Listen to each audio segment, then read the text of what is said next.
السلام علیکم ورحمۃ اللہ وبرکاتہ نحمده ونصلی علی رسولہ الکریم اما بعد۔ آج کا سبق سن لیجئے۔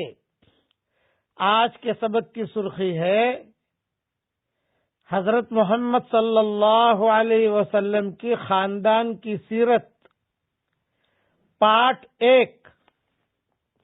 اب سنیے، حضور صلی اللہ علیہ وسلم کے جو پردادا تھے ان کا نام ہاشم تھا۔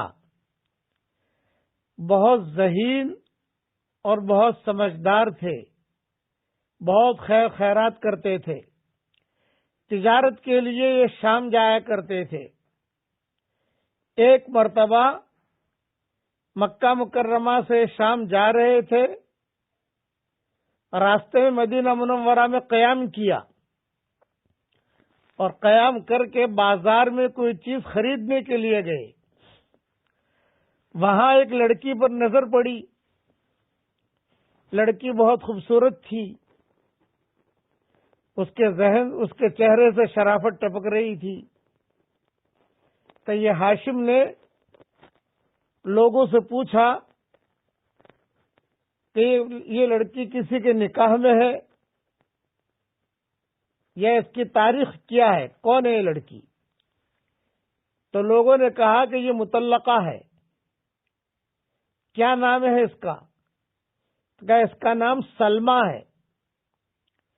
ہاشم نے، چونکہ تاجر آدمی تھے اور مدینہ منورہ میں قیام کیا تھا انہوں نے، لوگوں سے مشورہ کر کے اس لڑکی کے ساتھ نکاح کا پیغام دیا۔ لڑکی والوں نے خاندان پوچھا، بھئی آپ کہاں کے ہو، کیا ہے؟ انہوں نے کہا مکہ کے رہنے والے ہیں، قریش قبیلے سے ہیں۔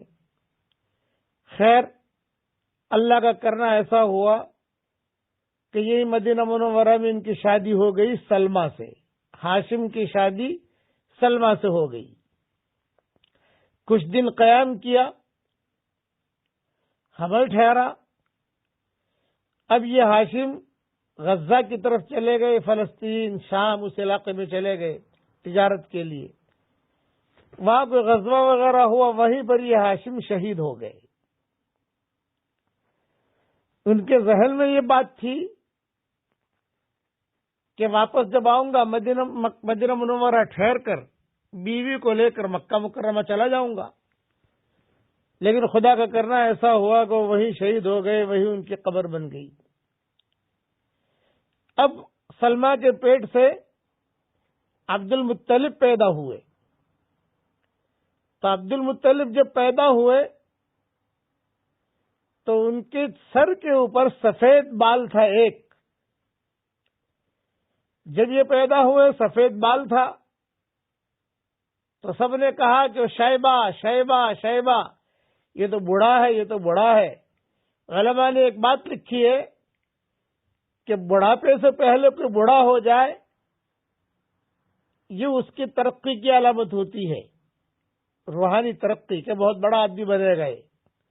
اسی طریقے سے بچپن میں کوئی بچے پیدا ہو اور کوئی خاص چیز، نئی چیز کو ان کے سر پر ایسی دکھائی دے، یہ بھی ان کے بڑے ہونے کی علامت ہوتی ہے کہ آگے چل کر یہ بڑے بنیں گے۔ کبھی شیبہ، یہ تو بوڑھا ہے، بوڑھا ہے۔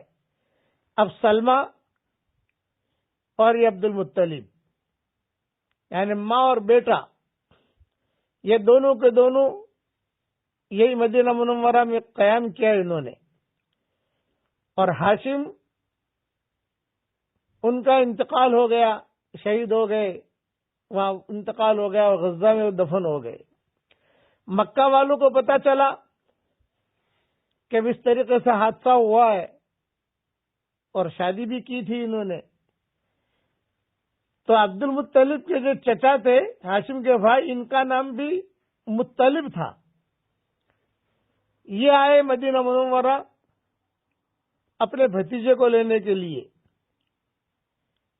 اور بھابھی کو لینے کے لیے۔ باقی تفصیل انشاءاللہ کل پوری کروں گا۔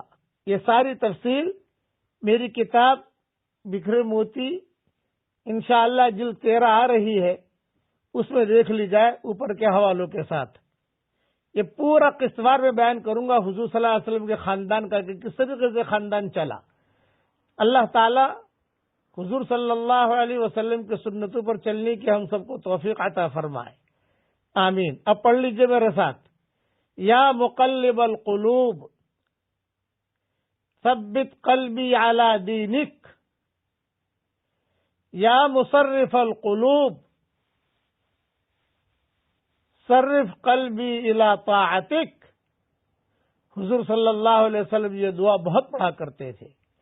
اللہ تعالیٰ یہ دعا ہم سب کے لیے قبول فرمائے، آمین۔ وآخر دعوانا ان الحمد للہ رب العالمین۔